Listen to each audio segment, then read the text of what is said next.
Sebenarnya kok Elia bisa tahu ini semua tuh dari mana? Apa karena hubungannya suka baca Alkitab, lalu mempunyai hubungan dengan Roh Kudus, Tuhan mengajarkan lewat Roh Kudus, atau bagaimana itu? Satu-satunya anak berusia 19 tahun yang didemo di Republik ini hanya saya.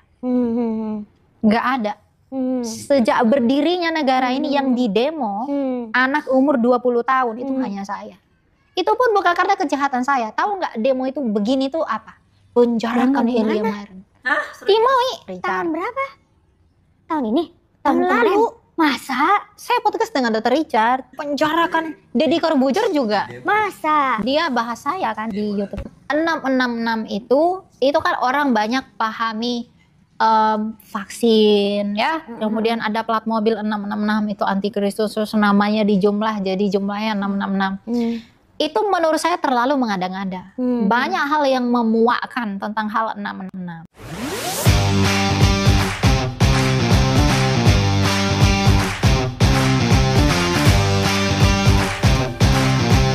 Elia ini sebagai pengikut Kristus apakah pernah mengalami penolakan? Saya selalu tertolak. Oh, selalu tertolak? Selalu tertolak. Oh. Banyak orang yang membenci saya tanpa alasan. Banyak orang yang tidak suka dengan narasi pengajaran saya. Tapi saya berpikir bahwa itu adalah tanpa menghakimi siapapun. Saya mengatakan itu adalah hal yang wajar dari penginjilan. Karena kadang begini, orang menghakimi, misalnya saya melayani di TikTok, saya memberi sebuah narasi, atau saya melayani di YouTube, memberikan sebuah narasi. Banyak orang yang mungkin tidak sepakat dengan saya, lalu menghakimi, ngejudge saya. Oh, kamu belum sekolah teologi tapi sudah mau mengajar dan lain sebagainya. Oh, pandanganmu itu salah begini-begini dan lain-lain. Saya melihat hal seperti itu bukannya marah, tapi justru berpikir bahwa ya memang orang proses belajarnya beda-beda. Ada yang pengetahuannya sedikit tapi langsung mau menghakimi. Ada yang pengetahuannya banyak juga mau menghakimi sekalipun memang dia tidak berhak untuk menghakimi siapapun. Tapi kan untuk saling mengingatkan itu perlu. Iya, benar. Jadi penginjilan itu memang membuat kita tertolak. Saya di sosial media tuh banyak orang yang menghina secara verbal, mengancam dan lain sebagainya. Lewat komen atau komen di pesan pribadi dan lain sebagainya gitu. Tapi ya itu hal yang harus dibayar kan untuk penginjilan. Saya tidak merasa wah saya sudah mendapat perlakuan seperti ini berarti saya sudah hebat apa segala enggak. Justru itu sebenarnya juga mengkoreksi pribadi saya apakah saya sudah benar dalam melakukan hal ini atau enggak. Itu jadi setiap hari paling bagus loh. Elia tuh punya attitude yang bagus.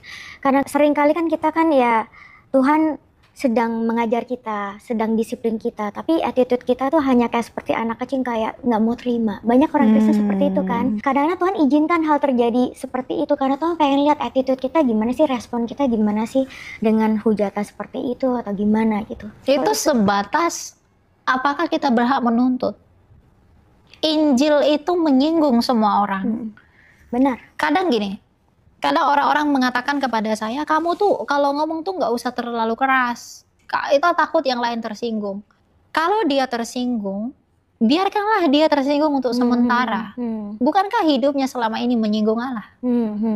Mengapa dia tidak mau tersinggung untuk sedikit waktu? Bagus banget itu. Lah, hidup kita ini menyinggung Allah. Iya, benar. Saya perjalanan ke sini juga berdosa, melihat yang nggak seharusnya dilihat, memikirkan apa yang tidak dilihat. Jangan pikir karena saya pelayan Tuhan, saya udah wah suci, enggak. Saya juga dicobai setiap hari. Saya jatuh dalam dosa itu pasti. Tapi kan tentang respon dan kerinduan hati kita, mau berubah atau tidak, mau menjalani atau tidak, kan begitu. Jadi kalau Injil itu membuat orang tersinggung, jangan ikuti perasaan dagingmu untuk berdamai dengan dunia. Biarkan semua orang tersinggung. Seperti perkataan Rasul Paulus. Apakah dengan mengatakan kebenaran aku menjadi musuhmu? Apa pentingnya orang mengkerutkan keningnya sama saya kalau Kristus tersenyum pada saya? Apa pentingnya orang membenci saya kalau Tuhan saya mengasihi saya? Ya kalau orang yang saya cari itu bermasalah. Tapi bukan manusia yang kita cari. Ya. Apa pentingnya hidup sih di dunia ini? Sebatas apa dan sejauh apa kamu menikmati semua? Tapi kalau masih Tuhan izinkan, ya lakukan. Ya. The best for him. Gitu. True.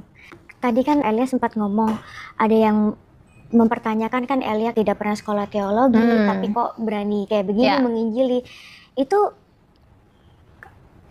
sebenarnya kok Elia bisa tahu ini semua tuh dari mana? Apa karena hubungannya suka baca Alkitab, lalu mempunyai hubungan dengan Roh Kudus, Tuhan mengajarkan lewat Roh Kudus, atau bagaimana itu? Satu-satunya anak berusia 19 tahun yang didemo di Republik ini hanya saya. Nggak ada. Sejak berdirinya negara ini yang didemo anak umur 20 tahun itu hanya saya. Itu pun bukan karena kejahatan saya. Tahu nggak demo itu begini tuh apa? Penjarakan Elia Myron. Timoi. Tahun berapa? Tahun ini? Tahun lalu. Masa? Saya podcast dengan Dr. Richard. Penjarakan Deddy Corbuzier juga. Masa? Dia bahas saya kan di YouTube. 666 itu kan orang banyak pahami vaksin ya. Kemudian ada plat mobil 666 itu antikristus, terus namanya dijumlah jadi jumlahnya 666. Itu menurut saya terlalu mengada-ngada. Banyak hal yang memuakkan tentang hal 666. Ya, gini. 666 itu adalah angka simbol. Ingat, manusia dicipta pada hari keberapa? 6. Hari ke-6. 3 itu angka ilahi toh. Nah, 6 diulangi 3 kali itu merujuk kepada angka seorang manusia yang berusaha menjadi Allah. Oh. Jadi angka Allah itu kan 7. Ya. Jadi 6 itu seorang manusia. Diulangi 3 kali berarti manusia yang ingin menjadi Allah. Itu merujuk kepada apa? 1 Tesalonika 2. Tentang apa? Tentang orang-orang, seorang tokoh pendurhaka yang akan meninggikan diri di atas segala sesuatu, kedurhakaan Tuhan. Jadi 666 itu adalah manusia yang ingin menjadi seperti Allah. Ditanam di tangan, ditanam di dahi, itu artinya apa? Di tangan itu artinya kan tangan kanan, di tangan kanan dan di dahi mereka. Tangan kanan ini artinya kepercayaan, persahabatan. Kalau kita salaman dengan tangan kanan. Nah, jadi kalau dikatakan tanda itu ditanamkan di tangan, artinya orang-orang yang memiliki tanda di tangan itu mengadakan persahabatan dengan antikristus itu. Kayak sepakat gitu. Iya. Lalu ditanamkan di dahi artinya apa? Artinya mengikuti pikiran dan filsafat antikristus itu dengan melawan Raja Mesias. Jadi orang-orang yang mengikuti tanda atau memakai tanda 666 di tangan dan di dahi mereka adalah orang-orang yang bersahabat dengan antikristus itu dan mengikuti perilaku seperti antikristus itu, berbuat seperti antikristus itu, dan memiliki pikiran, kesatuan mindset dengan antikristus itu untuk melawan Yesus. Nah, orang-orang inilah yang disebut sebagai pengikut antikristus. Nah, orang yang tidak memakai tanda itu tidak dapat menjual, membeli. Menjual di sana itu tidak berarti membeli makanan, menjual ini, bukan. Tetapi tidak dapat menjual, membeli artinya kita tidak akan bisa melakukan apapun kalau kita tidak berbuat mengikuti antikristus itu dan tidak mengikuti pikirannya dia. Karena kita akan dianiaya oleh mereka. Pikiran apa sih kira-kira yang mereka siapkan? Itu merendahkan Kristus, menghujat Kristus, menghujat Allah yang benar. Itu yang akan mereka lakukan, bukan? Di Tesalonika dikatakan dia adalah pendurhaka. Dia adalah pendurhaka. Jadi dia akan mendurhakai Tuhan sebelum dia datang. Dia akan menyebut dirinya sebagai Tuhan. Dia akan menghina anak Allah.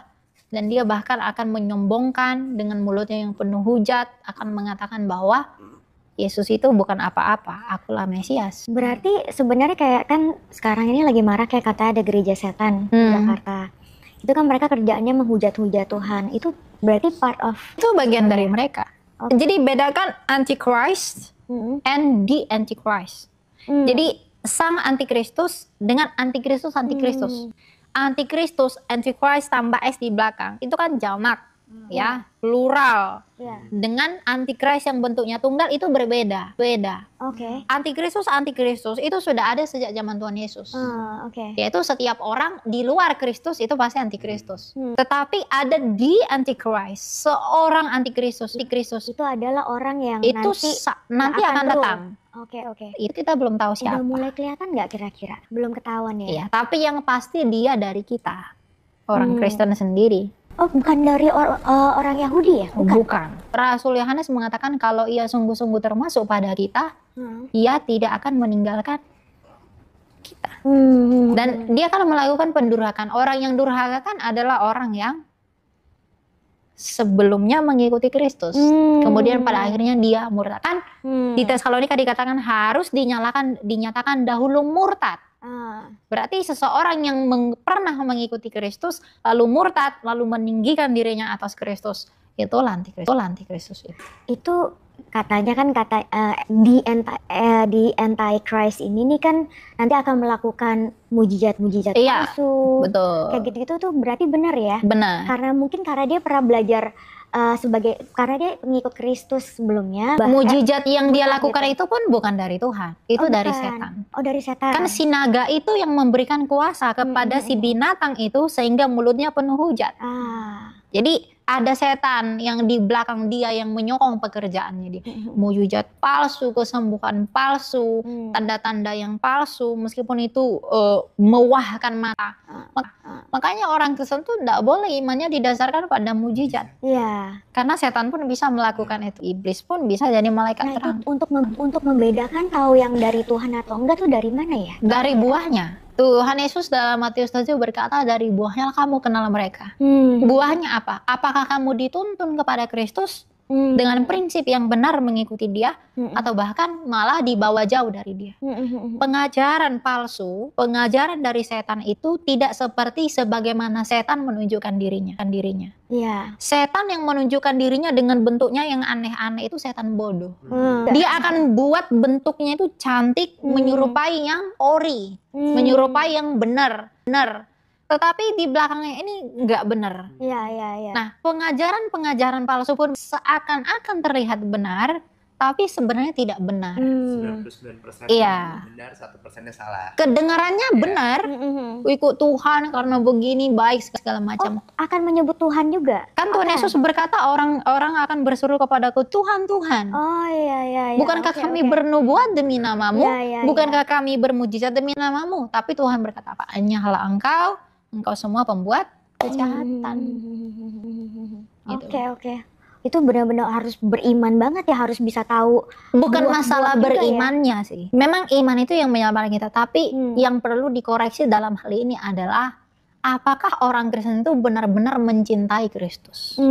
Apakah orang Kristen itu benar-benar mencintai kesungguhannya dalam Injil? Karena banyak orang mengaku Kristen, banyak orang mengaku percaya, tapi sebenarnya kepercayaannya kepada Tuhan didasarkan pada keinginannya agar Tuhan memenuhi kebutuhannya. Benar ya. Tanpa mengerti sebenarnya apa maksud pengorbanan Kristus, dan bahkan lebih jauh mereka tidak mau berkorban untuk Kristus. Kan kita semua dipanggil melakukan kehendak Tuhan. Kehendak Tuhan itu apa? Semua orang diselamatkan. Kalau kita tidak mengambil bagian agar orang-orang diselamatkan, yaitu dalam pemberitaan Injil, apakah kamu bisa disebut Kristen? Bahkan Rasul Paulus mengatakan kamu harus menguji dirimu sendiri. Sudah sejauh apakah kamu? Dia menasehati Timotius begitu. Kamu boleh menguji dirimu sendiri. Apakah iman itu memang ada di dalam kamu? Ya, iman yang sejati adalah iman yang berbuah kepada ketaatan kepada hukum Kristus. Banyak orang dari kita, ini pun berlaku buat saya, berpikir ada perdamaian dengan Allah bisa berjalan bersamaan dengan perdamaian dengan dunia. Padahal itu tidak akan pernah terjadi. Nggak bisa. Sesimpel bagaimana respon dunia ini kepada Kristus. Ketika Tuhan Yesus melayani, apa yang didapatkan oleh Yesus? Penolakan. Bahkan Tuhan Yesus berkata kepada orang Farisi, mereka ular beludak yang mengikuti Yesus hanya dengan motivasi apa yang bisa Yesus lakukan buat mereka. Semangat itu bangkit lagi sekarang. Salah satu hal yang menjadi kebanggaan saya terhadap saudara kita Elia Miron ini, beliau masih sangat muda, tetapi sudah begitu luar biasa antusias dan bersemangat menyatakan kebenaran, menyampaikan Injil di dalam setiap momen dan kesempatan yang terbuka baginya. Kita sebagai orang yang sudah lebih berumur atau lebih tua dari Elia Miron perlu mencontoh semangat antusias dari Elia Miron untuk memberitakan dan menyuarakan kebenaran melalui media sosial maupun dengan tatap muka.